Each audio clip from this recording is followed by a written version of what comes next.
Part 2 of the Pygmy jungle. The time is 2:20 p.m. on the 12th of February 2026.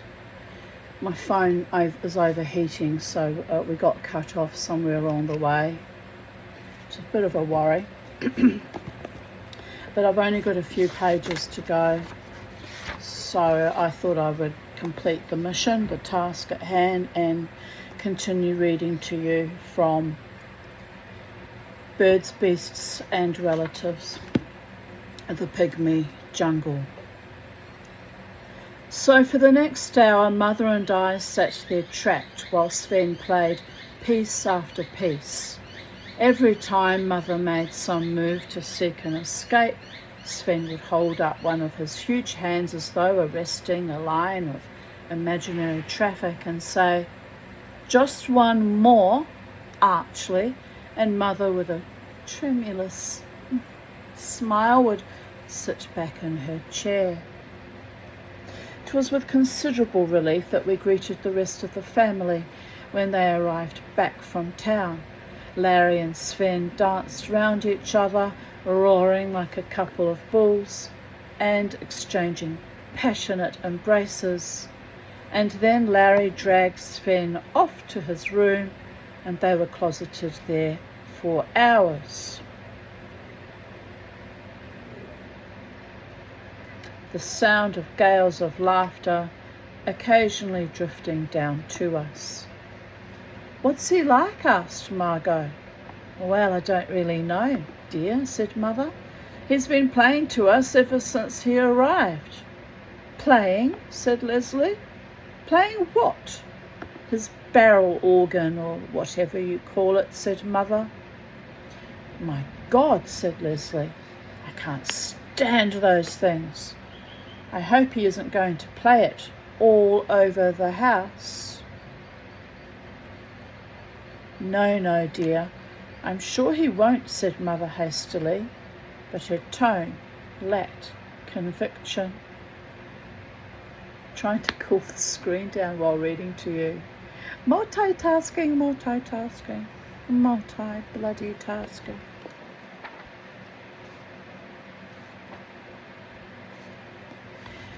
Just at that moment, Larry appeared on the veranda again. "Where's Sven's accordion?" he asked. "He wants to play me something." "Oh God," said Leslie. "There you are. I told you." "I hope he isn't going to play that accordion all the time, dear," said Mother. "We've already had an hour of it, and it's given me a splitting headache." "Of course he won't play it all the time," said Larry irritably, picking up the accordion. "He just wants to play me one tune. That's what was he playing to you anyway?"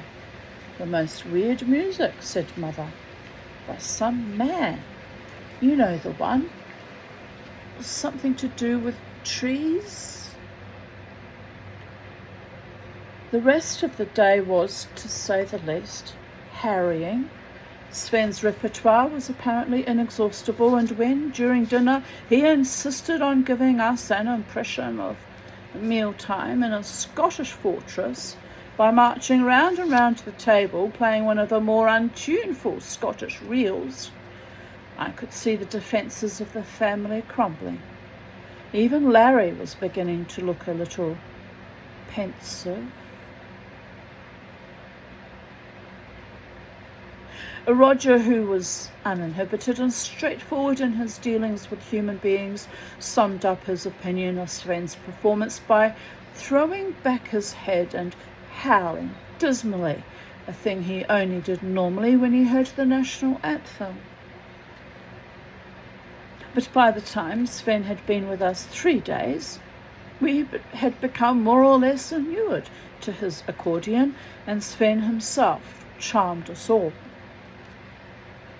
He exuded a sort of innocent goodness, so that whatever he did, one could not be annoyed with him, any more than you can be annoyed with a baby for wetting his nappy. My hair's flibberty-gibbeting again.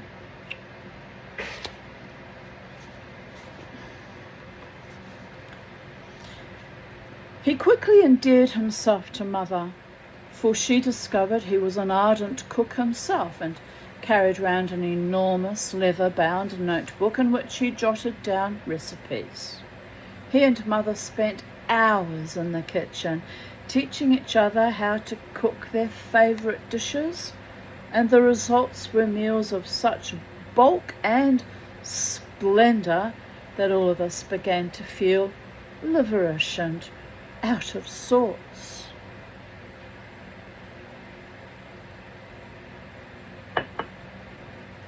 It was about a week. I don't know why, but that water tastes salty.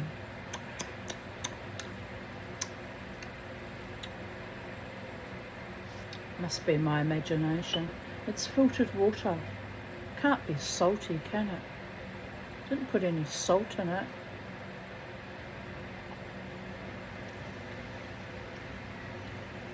It's definitely got a tang though. Oh well, I don't care. It was about a week after his arrival that Sven wandered one morning into the room I proudly called my study. In that massive villa, we had such a superfluity of rooms that I had succeeded in getting Mother to give me a special room of my own in which I could keep all my creatures. He really is a lucky little boy. He really is. His own little scientific little biology lab. A very blessed boy he is indeed. My blessed boys are asleep.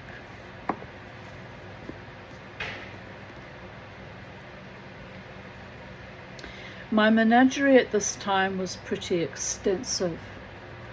There was Ulysses, the Scops owl, who spent all day sitting on the palmet above the window, imitating a decaying olive stump and occasionally, with a look of great disdain, regurgitating a pellet onto the newspaper spread below him.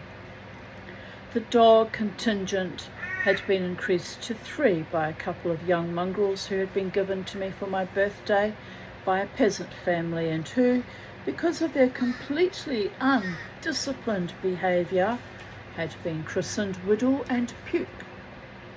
There were rows and rows of jam jars, some containing specimens of methylated spirits, others containing microscopic life. And then there were 6 aquariums that housed a variety of newts, frogs, snakes and toads.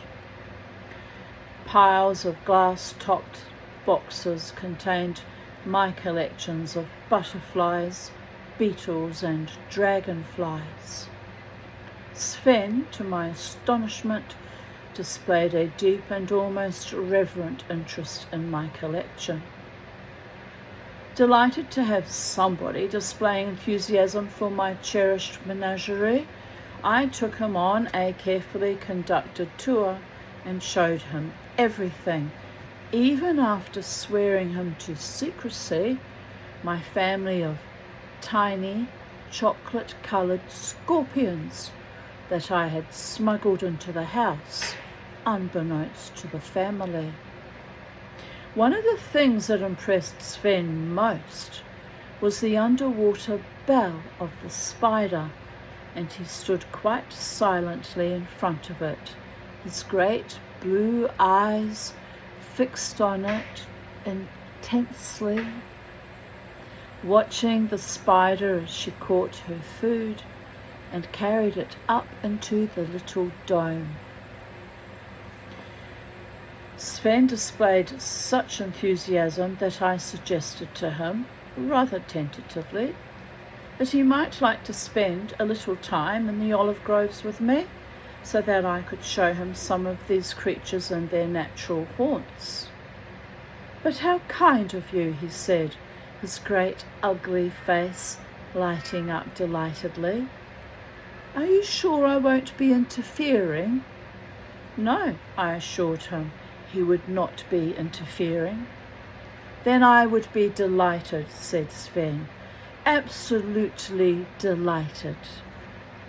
So for the rest of his stay, we would disappear from the villa after breakfast and spend a couple of hours in the olive groves.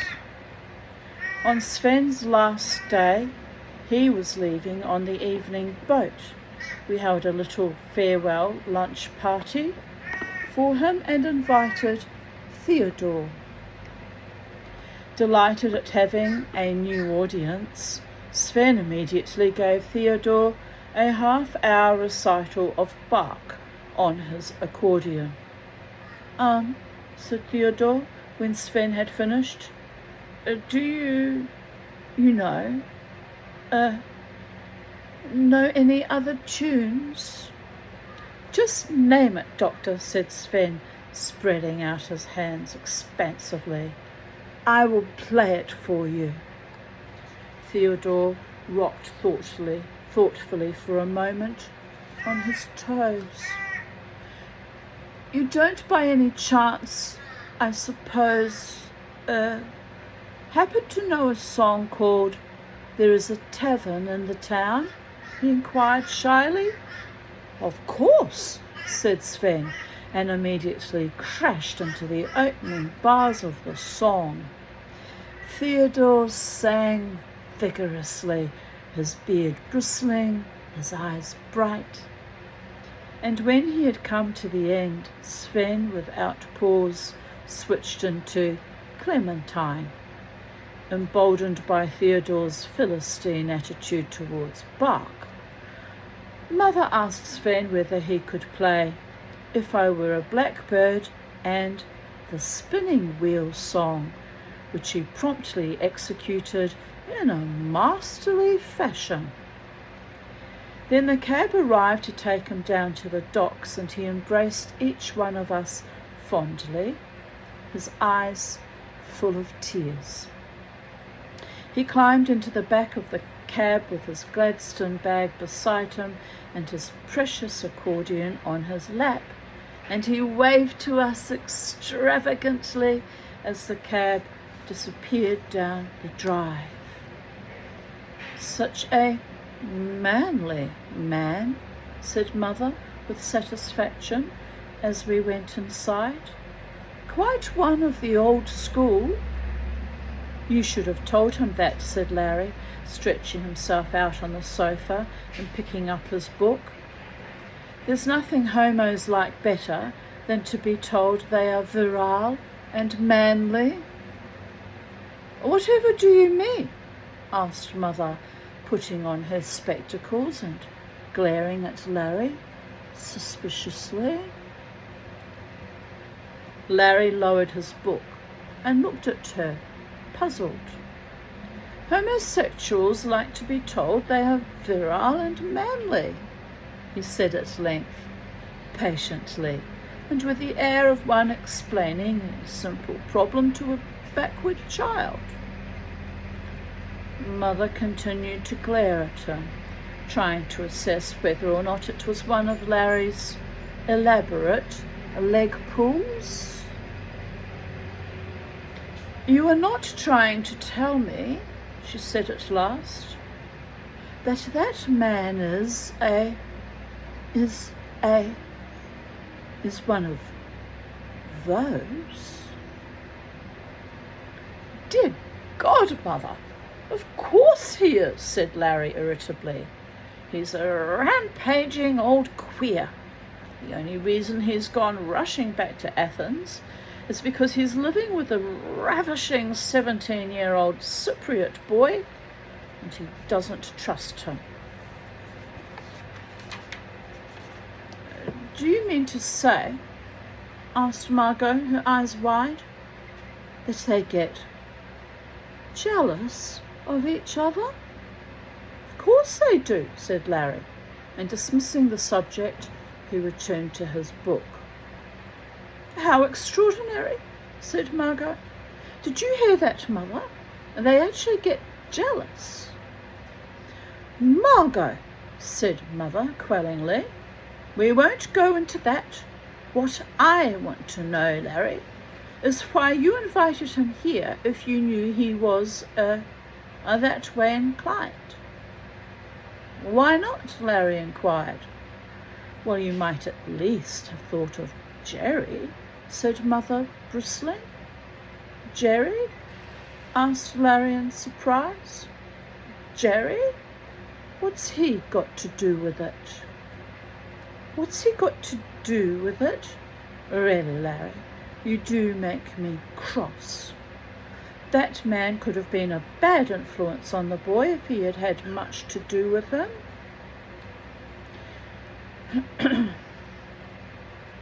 Larry sat back on the sofa and looked at Mother. He gave a small, exasperated sigh and put his book down. For the last 3 mornings, he said, Jerry's been giving Sven natural history lessons in the olive groves. It doesn't appear to have done either of them irretrievable harm. What? Squeaked Mother. What? I felt it was time to intervene. After all, I liked Sven. I explained how, early in his stay, he had wandered into my room and had become immediately absorbed and fascinated by my collection of creatures. Feeling that one convert was worth 6 saints, I had offered to take him into the olive groves and show him all my favourite haunts. So every morning we would set off into the olives, and Sven would spend hours lying on his stomach, peering at the busy lines of ants carrying their grass seeds, or watching the bulbous-bodied female mantis laying her frothy egg case on a stone, or peering down the burrows of trapdoor spiders, murmuring, "Wonderful, wonderful," to himself in such an ecstatic tone of voice that it warmed my heart. Well, dear, said Mother, I think in future, if you want to take one of Larry's friends for walks, you should tell me first. That is the end of chapter 4. But I just want to say, conflating homosexuality with PDF files is really beyond ugly and ignorant. Most PDF files are married men with children of their own, often predating on their own children, by the way, and often, but not always, of a religious persuasion, depending which religion they might adhere to, whether it be Judaism, Islam, or Christianity. They're not always big gay Neanderthal-looking, strapping accordion wild men from Sweden or Denmark or Norway. It's really evil to conflate homosexuality with pedophilia. It's not to say that the two do not coexist. See also the Roman Catholic Church with their celibate monks predating on choir boys, for example. But it's not fair to think that just because someone happens to be gay or queer or homosexual, that they're also a predating child molester or rapist. They do exist. She has some reason to be alarmed because they do exist, but it's a little bit unfair and irrational to conflate the two. It really is. Most children are actually molested by family members or family friends or someone at their local church or mosque or temple or synagogue, someone at their school, neighbours down the road. What are they bringing in? Windows and doors for the house. Well, that's interesting. And these men usually appear to be in polite society often heterosexual and very well respected. So you just can't always tell, just saying. Anyway, end of my little rant on that. But have to be truthful and know what you're talking about, people. The experiential awareness et al. So on that note, this concludes part 2 of chapter 4, since we got cut off, and it's still hot, very, very thick and hot. The birds are sleeping, even with me talking this whole time. Sweet little babies. So anyway, wherever you are in the space-time continuum, stay wild, stay free, stay happy. Live your very best life with harm to none, competition with none. Stay cool if you can, if you're living in Queensland or other parts of Australia that are scathing hot at the moment. Love the ones who love you truly and slough off the rest. Bye for now.